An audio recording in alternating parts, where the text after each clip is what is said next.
aspect of a very complex problem. Today, ladies and gentlemen, we have to acknowledge an undeniable truth,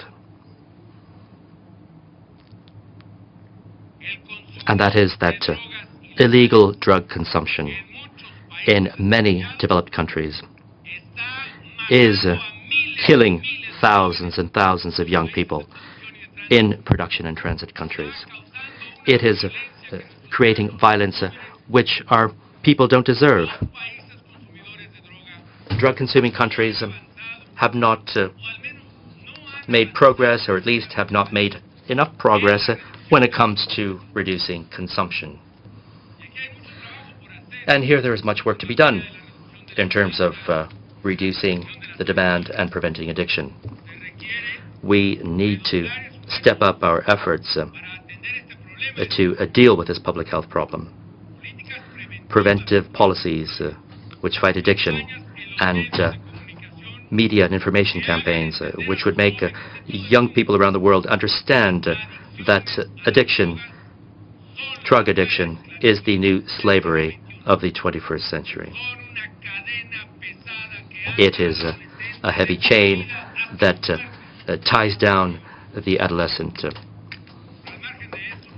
But alongside this, we need to recall, ladies and gentlemen, that the greater power of criminal organizations, where does it come from? Well, it comes from the billions of dollars in economic resources with which they finance themselves, resources which are flowing to them from the main drug consumption countries. And if we don't stop this mountain of funds, if we don't stop the flow of money that the consumers pay, organized crime will continue to undermine peace and will continue to challenge entire societies and governments. And that is why here in this lofty assembly, I would like to say clearly that the time has come for consuming countries to honestly and sincerely assess if they have the will and the ability to do so. They must try to reduce drug consumption significantly and substantially. Otherwise, if they cannot reduce this consumption, they must urgently take strong action to at least reduce the exorbitant flows of currency that are ending up in the hands of criminal organizations. I know that thus far we have followed a well-intentioned approach. The approach was to try to keep drugs out of the hands of young people through a legal fight against the supply of drugs. But there's a fundamental problem to this. It leads to a black market, and the enormous earnings which have been prompted by prohibition and which comes from the black market. This has increased the ambition of criminals, and it's increased further the massive flow of resources towards their organizations. This allows them to create powerful networks and gives them an almost unlimited ability to corrupt. They're capable of buying governments and entire police forces, leaving societies and governments defenseless, leaving defenseless families, and especially in the poorest countries. And a powerful country could have a strong judicial authority. They could have unbeatable police forces. But what about the poorest countries in our continent? And I'm talking about our countries in Latin America and the Caribbean. But what will happen in Africa or Asia or with many nations who don't have the economic power to tackle these criminals? The growing drug demand, let us understand this once and for all, it is giving criminals an economic power which in some cases is turning into political power. And furthermore, I would like to stress that all of this money awakens in them such ambition that they will sweep away any scruples, and they commit the worst atrocities and the worst acts of cruelty that humankind has seen. The money that comes from consumers is claiming the lives of thousands and thousands of young people in Latin America and in the Caribbean as a result of the violence associated with drug trafficking. And in particular, we nations are suffering the devastating effects of this situation more acutely, especially us, the nations who are between the production zone, for example, in the Andes in South America, and the largest consumption market in the world, which is the United States. And that includes Colombia, Venezuela, Guatemala, El Salvador, Honduras, the Caribbean, Haiti, the Dominican Republic, Jamaica, all of them. And that is why, friends, I'd like to share with you that in December of last year, we met the heads of state of the zone, the heads of state and government of Central America, plus Mexico and Colombia, and we invited the President of Chile to what we called the Tuxtla consultation mechanism. And there we issued a very important declaration, the Mérida Declaration. And there we expressed the urgent need to achieve a significant reduction in the illegal drug demand from consuming countries. Yes, but we also said that if this is not possible, then the authorities of those countries must therefore, or they have the moral obligation, to explore all alternatives to eliminate the exorbitant or stratospheric earnings of criminals, including exploring regulatory or market options which are directed to this end.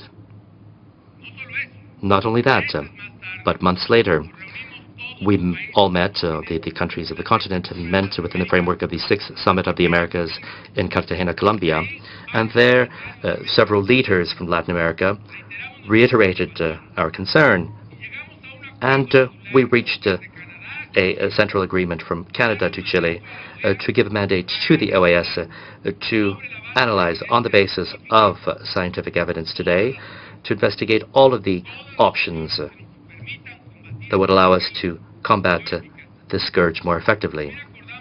We also agreed unanimously on establishing a hemispheric arrangement against transnational organized crime, which would make it possible to coordinate in real time the different entities in charge of providing security in the hemisphere. Today, I am proposing formally that this organization, the United Nations, make a commitment to this area, that they carry out a far-reaching assessment of the progress and the limits of the current prohibitionist approach when it comes to drugs. This doesn't mean that we must let down our guard. We will not do so. Nor are we going to give an inch to criminal organizations. What it does mean is that countries must assume their common responsibility in this area, and which are also differentiated responsibilities in accordance with the origin and the ability that every country has. And in any case, regardless of the regulatory framework that will be developed when it comes to drugs, all nations, and I'm convinced particularly the developing countries such as Mexico, we are called upon to implement a comprehensive policy along three lines. On the one hand, to combat crime, not to run away from crime, not to allow them to establish their territories if they were a state. Secondly, to strengthen laws and law enforcement agencies and institutions. And in particular, we have to clean up, we have to purge, and we have to strengthen police forces, prosecutors, public prosecutors, and judicial authorities. And thirdly, perhaps even more importantly, we have to restore the social fabric. We have to swiftly expand opportunities for young people, opportunities in the area of education, health, employment, and leisure. And we have to do it through universities, through musical groups, soccer teams, clinics, addiction prevention clinics. We have to set up active and massive prevention and treatment policies among young people. This is what we're already doing in Mexico. And we are doing this in our country along these three lines, which is crucial for any democratic state, regardless of its position or policy when it comes to fighting drugs. In any case, it's obvious that the state has to fight criminals. We have to have better law enforcement institutions, and we have to create opportunities. But today, I will call upon all nations here in the United Nations to assume this responsibility, a responsibility that we have not taken on, given the magnitude of a problem. I repeat, the main cause of violent death in the world as a result of organized crime. And this is something the UN has to look at. If developed countries, the ones that consume tons and tons of drugs on a daily basis, if they cannot or do not want to reduce drug consumption, then at least they should stop the money that is being sent to criminals. At least they must stop the exorbitant flow of money with which criminals are financing themselves and claiming the lives of thousands of young people. And if they can't do this, it's the time to explore, I insist, the time to explore different alternatives when it comes to reducing consumption. And it's a time for the United Nations not only to take part in this analysis, the United Nations has to lead a far-reaching international debate which would make it possible to take stock, on the one hand, of the progress and the limits of the current prohibitionist approach, which has led to the results we've achieved thus far, and they must also carry out a study on the inhuman violence, the unacceptable violence which is generated by the production, the distribution, and the trafficking of drugs in the world, and which has made, it's painful to say this, but it has made Latin America and the Caribbean the most violent region in the world. And this assessment must be done honestly and rigorously and with global responsibility. We have to explore those alternatives. We have to explore specifically regulatory or market alternatives, which make it possible, if they can be alternatives, which would allow us, all nations together, to put an end to this scourge which is claiming thousands and thousands of lives in our region. And while the United Nations will, as the United Nations studies and provides solutions to overcome global problems that threaten the integrity, the health, and the lives of millions of people, as it deals with starvation, with as we should deal with starvation in the Horn of Africa, as we should deal with epidemics such as HIV, the H1N virus that affected Mexico, as we should deal with climate change, it is now time as well to enter into action to stop this wave of death which is causing so much suffering to our peoples.